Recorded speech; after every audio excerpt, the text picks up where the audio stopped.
Ciao a tutti, dalla vostra trainer Cristina. Oggi vi mostro un piccolo esercizio che possiamo fare tutti comodamente da casa. Basta disporre di due manubri come questi da 1 chiletto oppure da 2 kg, facilmente reperibili in commercio. Oppure, se proprio non avete a disposizione i manubri, potete utilizzare 2 bottiglie d'acqua che in casa tutti noi abbiamo. Allora, ci poniamo con le gambe leggermente divaricate, le ginocchia leggermente piegate e facciamo questo movimento. Portiamo i manubri alle spalle, ritorno con le braccia, giro le braccia indietro, spingo al soffitto e ritorno. Ve lo faccio vedere un'altra volta lento.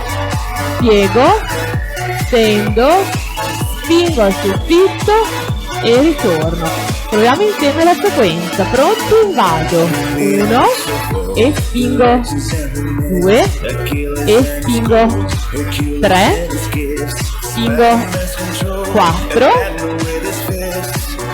5. Controlliamo sempre bene il movimento delle braccia senza mai lanciarle. Il movimento è sempre tenuto e controllato.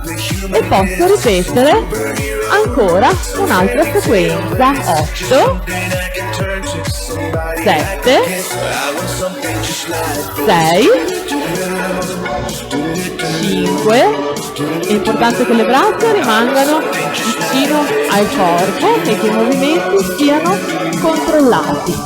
Ancora 3, spingo, ancora 2, spingo, ancora 1, spingo e stop.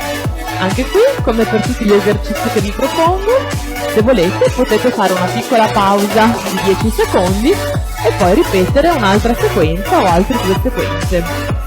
Per oggi è tutto con la tonificazione delle braccia. Vi auguro una buona giornata e ci vediamo alla prossima. Ciao!